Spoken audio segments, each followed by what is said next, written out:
ಲೋಕಸಭೆಯಲ್ಲಿ 131ನೇ ಸಂವಿಧಾನ ತಿದ್ದುಪಡಿ ಬಿಲ್ಗೆ ಸೋಲುಂಟಾಗಿದೆ.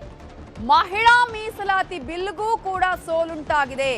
3/2 ಮತ ಪಡೆಯೋದಕ್ಕೆ ಎನ್ಡಿಎ ವಿಫಲ ಆಗಿದೆ. ಈಗ ಸಾಕಷ್ಟು ಚರ್ಚೆಗಳ ಆಯಿತು. 3 ದಿನಗಳ ಅಧಿವೇಶನ ಕರೆದಿದ್ದೇ ಈ ವಿಶೇಷ ಅಧಿವೇಶನ. ಇದಕ್ಕಾಗಿ ಈ ಒಂದು ತಿದ್ದುಪಡಿಯನ್ನ ಈ ಸಲ ಜಾರಿಗೊಳಿಸಬೇಕು ಅಂತ ಹೇಳಿ ಈ ವಿಚಾರದಲ್ಲಿ ಕೂಡ ಪ್ರಧಾನಿ ಆದಿಯಾಗಿ ಎಲ್ಲರೂ ಕೂಡ ಮಹಿಳಾ ಸಬಲೀಕರಣಕ್ಕಾಗಿ ಮಾಡುವಂತಹ ಈ ಬಿಲ್ ದಯವಿಟ್ಟು ಜಾರಿಗೆ ಮಾಡೋದಕ್ಕೆ ಅವಕಾಶವನ್ನ ಮಾಡಿಕೊಡಿ. ಮಹಿಳಾ ವಿರೋಧಿಗಳು ಯಾರು ಇಲ್ಲ ಅಂತ ನಾನು ಅಂದುಕೊಳ್ತೀನಿ ಅನ್ನುವ ವಿಚಾರವನ್ನ ಹೇಳಿದ್ರು. ಅವರಿಗೆ ರಾಜಕೀಯ ಪ್ರಾತಿನಿಧ್ಯ ಸಿಗಬೇಕು ಅನ್ನೋದನ್ನ ಕೂಡ ಕೇಳ್ಕೊಂಡ್ರು. ಆದ್ರೆ ಇದೀಗ ಮಹಿಳಾ ಮೀಸಲಾತಿ ಬಿಲ್ಗೂ ಕೂಡ ಸೋಲು ಉಂಟಾಗಿದೆ. ಈಗ ಬಹುಮತ ಪಡೆಯೋದಕ್ಕೆ ಅಂದ್ರೆ 3/2 ಮತವನ್ನ ಪಡೆಯೋದಕ್ಕೆ ಎನ್ಡಿಎ ಈಗ ವಿಫಲ ಆಗಿರೋದನ್ನ ನಾವಿಲ್ಲಿ ಗಮನಿಸ್ತಾ ಇದ್ದೀವಿ. 131ನೇ ಸಂವಿಧಾನ ತಿದ್ದುಪಡಿ ಬಿಲ್ಗೂ ಕೂಡ ಸೋಲು ಉಂಟಾಗಿರೋದನ್ನ ನಾವಿಲ್ಲಿ ಗಮನಿಸಬಹುದು. ಮಹಿಳಾ ಮೀಸಲಾತಿ ಬಿಲ್ ಕೂಡ ಇದೀಗ ಜಾರಿ ಆಗೋದಕ್ಕೆ ಸಾಧ್ಯ ಆಗೋದಿಲ್ಲ. ಕಾರಣ ಇದೀಗ ಮತ ಹಾಕುವಂತಹ ಸಂದರ್ಭದಲ್ಲಿ 3/2 ಮತವನ್ನ ಪಡೆಯುವಲ್ಲಿ ಎನ್ಡಿಎ ಇದೀಗ ಸೋಲು ಕಂಡಿದೆ. ಈ ಮೂಲಕ ಮತ್ತೂ ಕೂಡ ಮಹಿಳಾ ಮೀಸಲಾತಿ ಬಿಲ್ ಜಾರಿ ಮಾಡೋದಕ್ಕೆ ಸಾಧ್ಯ ಆಗಲ್ಲ. 33% ಮಹಿಳಾ ಮೀಸಲಾತಿಯನ್ನ ಕೊಡಬೇಕು ಅನ್ನುವಂತಹ ಒಂದು ನಿರ್ಧಾರ ಏನಿತ್ತು 2023ರಲ್ಲೇ ಇದನ್ನ ಅಂಗೀಕಾರ ಮಾಡಲಾಗಿತ್ತು. ಆದ್ರೆ ಆಗ್ಲೂ ಕೂಡ ಇದನ್ನ ಒಂದು ಜಾರಿ ಮಾಡೋದಕ್ಕೆ ಸಾಧ್ಯ ಆಗಲಿಲ್ಲ. ಮಸೂದೆಯಲ್ಲಿ ಇದೀಗ ಮತವನ್ನ ಹಾಕುವುದರ ಮೂಲಕ ಸಾಧ್ಯ ಆಗಿಸೋಣ ಅಂತ ಹೇಳಿದ್ರೆ ಅದು ಕೂಡ ಸೋಲು ಉಂಟಾಗಿದೆ. 131ನೇ ಸಂವಿಧಾನ ತಿದ್ದುಪಡಿ ಬಿಲ್ಗೂ ಸೋಲು ಉಂಟಾಗಿದೆ.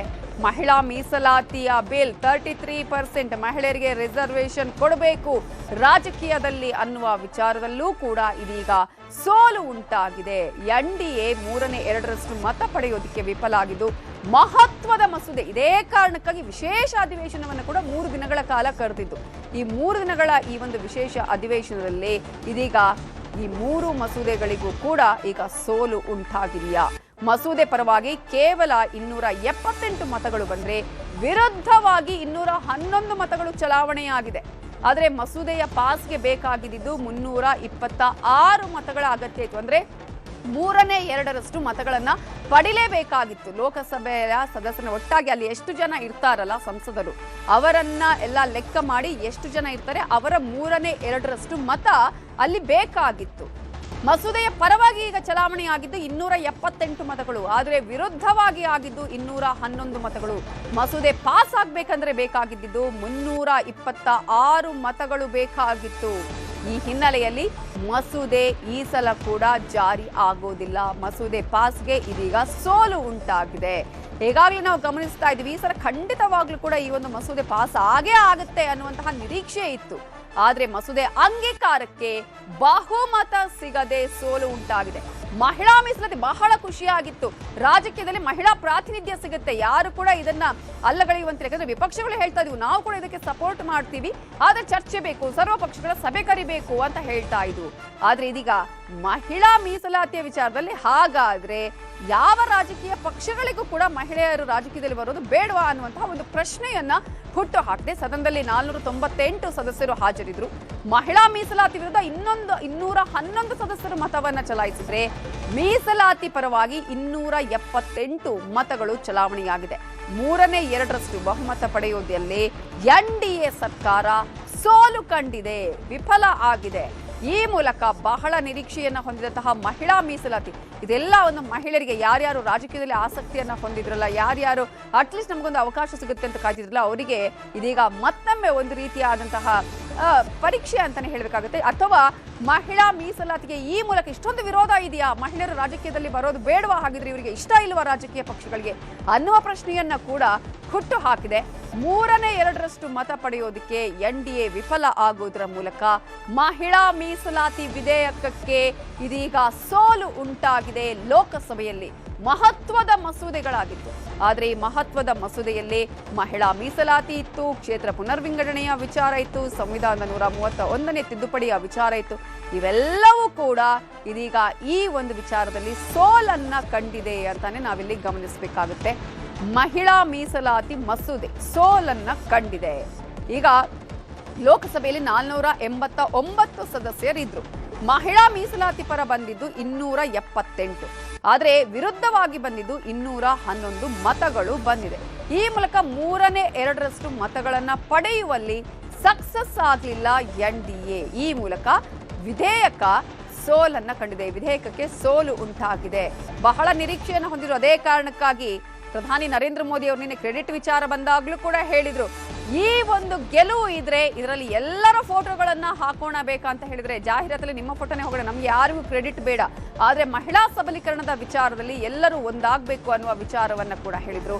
ಇವತ್ತು ರಾಹುಲ್ ಗಾಂಧಿ ಮಹಿಳಾ ಸಬಲೀಕರಣ ವಿಚಾರದಲ್ಲಿ ಮಹಿಳಾ ಮೀಸಲಾತಿಯನ್ನ ತರ್ತಾ ಇಲ್ಲ, ಇವರು ಮಹಿಳಾ ಮೀಸಲಾತಿ ವಿಚಾರವನ್ನ ಬಿಟ್ಟು ಭೂಪಟ, ಅದರಲ್ಲೂ ಭಾರತದ ಭೂಪಟದಲ್ಲಿ ಬದಲಾವಣೆ ಆಗಬೇಕು ಅನ್ನುವ ರೀತಿಯಲ್ಲಿ ಮಾಡ್ತಾರೆ, ಅದೇ ಕಾರಣಕ್ಕಾಗಿ ಅನ್ನುವಂತಹ ಹೇಳಿಕೆಯನ್ನ ಕೊಟ್ಟಿದ್ರು. ಆದ್ರೆ ಇದೀಗ ಬಹಳ ನಿರೀಕ್ಷೆಯನ್ನ ಇಟ್ಟುಕೊಂಡಿದ್ದಂತಹ ಮಹಿಳಾ ಮೀಸಲಾತಿ ಬಿಲ್ ಪಾಸ್ ಆದ್ರೆ ಏನಾಗುತ್ತೆ, ಯಾವ ರೀತಿಯಾಗಿ ರಾಜಕೀಯದಲ್ಲಿ ಮಹಿಳೆಯರಿಗೆ 33% ಮೀಸಲಾತಿ ಸಿಗುವುದರ ಮೂಲಕ ರಾಜಕೀಯದಲ್ಲಿ ಅವರು ಕೂಡ ಹೆಚ್ಚಿನ ಸ್ಥಾನಮಾನವನ್ನು ಪಡೆಯೋದಕ್ಕೆ ಸಾಧ್ಯ ಆಗುತ್ತೆ ಅನ್ನುವಂತಹ ನಿರೀಕ್ಷೆ ಇತ್ತಲ್ಲ, ಅವೆಲ್ಲವೂ ಕೂಡ ಹುಸಿಯಾಗಿದೆ.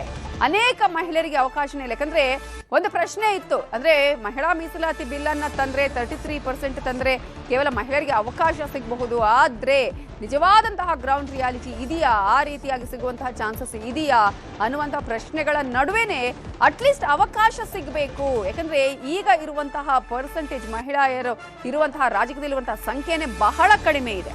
ಆದ್ರೆ ಇದೀಗ ಅದಕ್ಕೂ ಕೂಡ ಸೋಲು ಉಂಟಾಗಿದೆ. ಬಹಳ ವರ್ಷಗಳಿಂದ ಬೇಕಾಗಿದ್ದಂತಹ ಬಿಲ್ ಇದು, ಆಲ್ಮೋಸ್ಟ್ 30-40 ವರ್ಷಗಳಿಂದಲೂ ಕೂಡ ಇದೇ ರೀತಿಯಾಗಿ ಈ ಒಂದು ಬಿಲ್ ಇವತ್ತು ಪಾಸ್ ಆಗುತ್ತೆ, ನಾಳೆ ಪಾಸ್ ಆಗುತ್ತೆ, ಇದನ್ನು ತರಲಾಗುತ್ತೆ ಅಂತ ಹೇಳಿ ಮಾಡಿದ್ರು ಕೂಡ ಒಂದಲ್ಲ ಒಂದು ಕೊಂಕು, ಒಂದು ಬರೀ ಈ ಹಿಂದೆ RJD ಆಗಿರ್ಬೋದು, ಸಮಾಜವಾದಿ ಪಾರ್ಟಿ ಆಗಿರ್ಬೋದು, ಇವರೆಲ್ಲರೂ ಕೂಡ ಅದಕ್ಕೆ ಒಂದು ರೀತಿಯಲ್ಲಿ ಒಪ್ಪಿಗೆ ಕೊಟ್ಟಿರಲಿಲ್ಲ, ಆಗ್ಲೂ ಕೂಡ ಸೋಲನ್ನ ಕಂಡಿತ್ತು.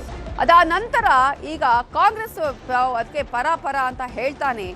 ಈಗ ಇಲ್ಲಿ ಏನ್ ಆಯ್ತು ಅನ್ನುವಂತಹ ಪ್ರಶ್ನೆ ಕೂಡ ಇದೆ. ಮಸೂದೆಗೆ ಅಗತ್ಯ ಬಹುಮತ ಸಿಗಬೇಕಾಗಿತ್ತು, ಸಿಗ್ಲಿಲ್ಲ. ಒಂದು ದೊಡ್ಡ ಮಟ್ಟದ ನಿರೀಕ್ಷೆ ಇತ್ತು ಈ ಒಂದು ಮಸೂದೆ. अपनी सीट पे बैठिए प्लीज, अपनी सीट पे बैठिए।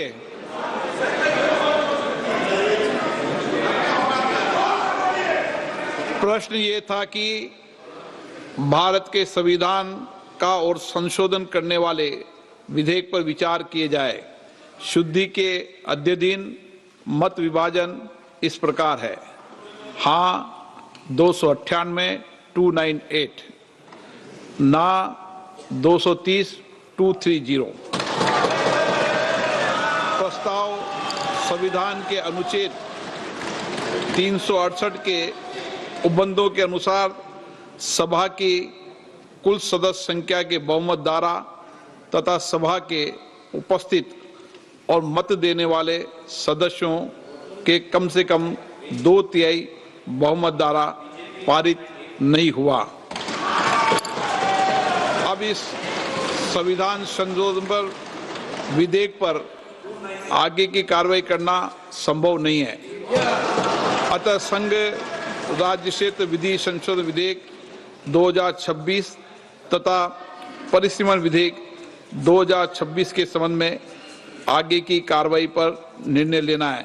माननीय संसदीय कार्य मंत्री जी। Honourable speaker sir, besides the Constitution 131st Amendment Bill, we have two other bills, namely the Union Territories Laws Amendment Bill 26 and the Delimitation Bill 2026, which are intrinsically interrelated with the Constitution 131st Bill.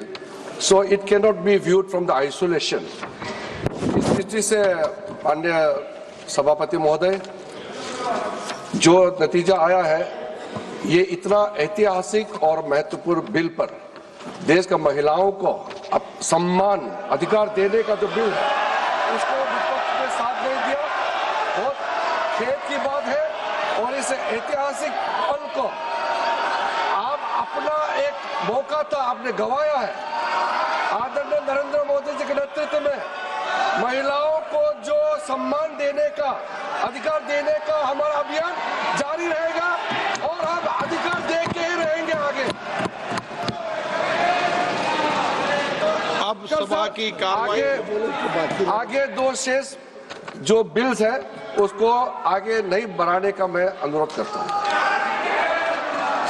सभा की कार्रवाई कल दिनांक 18 अप्रैल 2026 को प्रातः 11 बजे तक के लिए स्थगित की जाती है।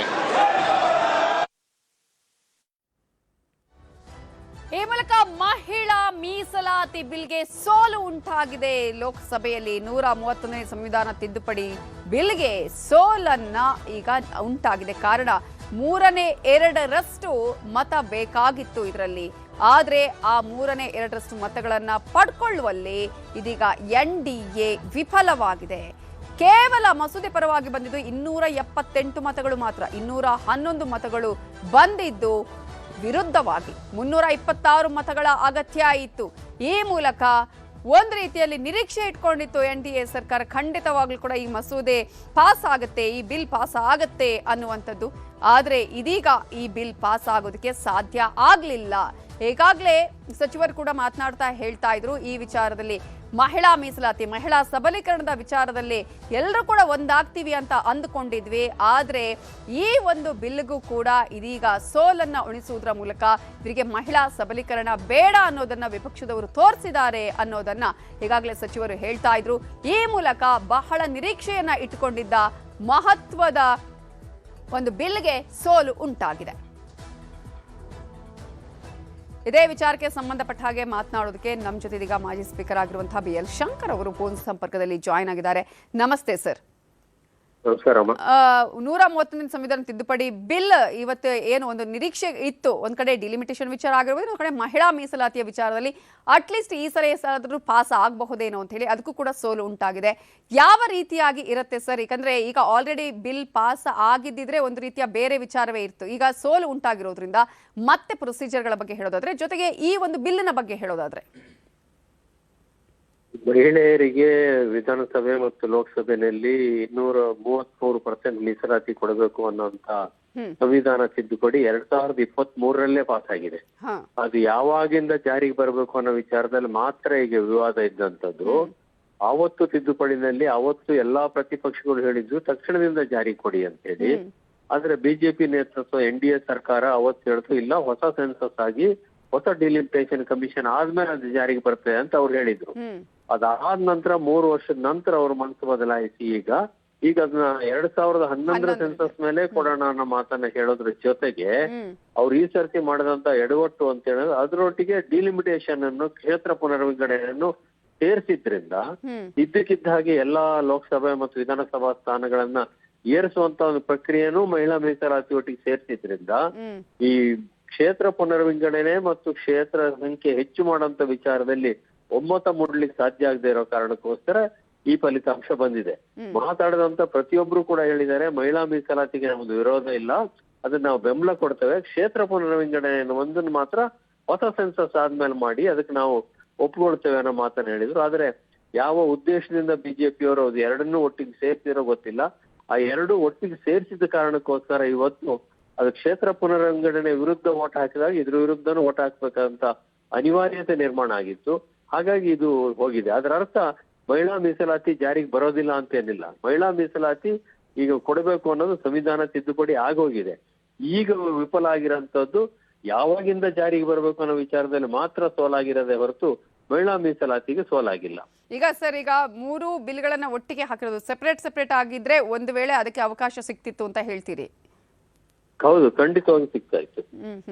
Okay, thank you. ಮಹಿಳಾ ಮೀಸಲಾತಿಯನ್ನೇ ಒಂದು ಸೆಪರೇಟ್ ಆಗಿ ಮಾಡಿ ಅವರು ಅದನ್ನ ಈಗ ತಕ್ಷಣದಿಂದ ಜಾರಿ ಕೊಡಕ್ಕೋಸ್ಕರ ಇದನ್ನ ಮಾಡ್ತಾ ಇದೀವಿ ಅಂತ ಹೇಳಿದ್ರೆ ಎಲ್ಲರೂ ಬೆಂಬಲ ಕೊಟ್ಟಿದ್ರು, ಯಾವ ಪಾರ್ಟಿನೂ ವಿರೋಧ ಮಾಡಿರ್ಲಿಲ್ಲ, ತಕ್ಷಣದಿಂದ ಜಾರಿಗೆ ಬರ್ತಾ ಇತ್ತು. ಅದು ಒಂದು ಅವಕಾಶ. ಅದಿಲ್ಲ ಅಂದ್ರೆ ಕ್ಷೇತ್ರ ಪುನರ್ವಿಂಗಡಣೆ ಮುಂದೆ ಹಾಕಿ ಈಗಿರುವಂತ ಸೀಟ್ಗಳೇನಿದಾವೆ, ಲೋಕಸಭೆಗೆ 545 ಇದೆ, ವಿಧಾನಸಭೆಗೆ ನಮ್ದು 224 ಇದೆ, ಅದರಲ್ಲೇ 1/3 ಭಾಗ ಕೊಡಕ್ ಯಾವ ತೊಂದರೆನೇ ಇರ್ಲಿಲ್ವಲ್ಲ, ಕೊಟ್ಟು ಬಿಡ್ಬೋದಾಗಿತ್ತು ಅದರಲ್ಲಿ. ಆದ್ರೆ ಇಲ್ಲಿ ಮಹಿಳಾ ಮೀಸಲಾತಿ ಕೊಡೋದು ತಕ್ಷಣ ಜಾರಿ ತರ ಉದ್ದೇಶಕ್ಕಿಂತ ಹೆಚ್ಚಾಗಿ ಈ ಕ್ಷೇತ್ರ ಪುನರ್ವಿಂಗಡಣೆ ಮಾಡಿ ಕ್ಷೇತ್ರಗಳ ಸಂಖ್ಯೆ ಜಾಸ್ತಿ ಮಾಡಿ ಅದರಲ್ಲಿ ಏನೋ ಒಂದು ರಾಜಕಾರಣ ಮಾಡ್ಲಿಕ್ಕೆ ಹೊರಟಿದ್ರಿಂದ ಅದರ ದುಷ್ಪರಿಣಾಮ ಇದ್ರ ಮೇಲಾಗಿ ಇದು ಕೂಡ ಸೋಲ ಅನುಭವಿಸುವಂತ ಸ್ಥಿತಿ ನಿರ್ಮಾಣ ಆಗಿದೆ. ಒಟ್ಟಾರೆಯಾಗಿ ಮಹಿಳೆಯರಿಗೆ ರಾಜಕಾರಣದಲ್ಲಿ ಒಂದು ರೀತಿಯಾದಂತಹ ಅವಕಾಶ ಇಲ್ದಂಗ ಆಗ ಹೋಯ್ತು. ನೋಡೋಣ ಮುಂದಿನ ದಿನಗಳಲ್ಲಿ ಆದ್ರೂ ಮಹಿಳಾ ಮೀಸಲಾತಿ ಬಿಲ್ ಪಾಸ್ ಆಗತ್ತಾ ಅನ್ನುವಂಥದ್ದು.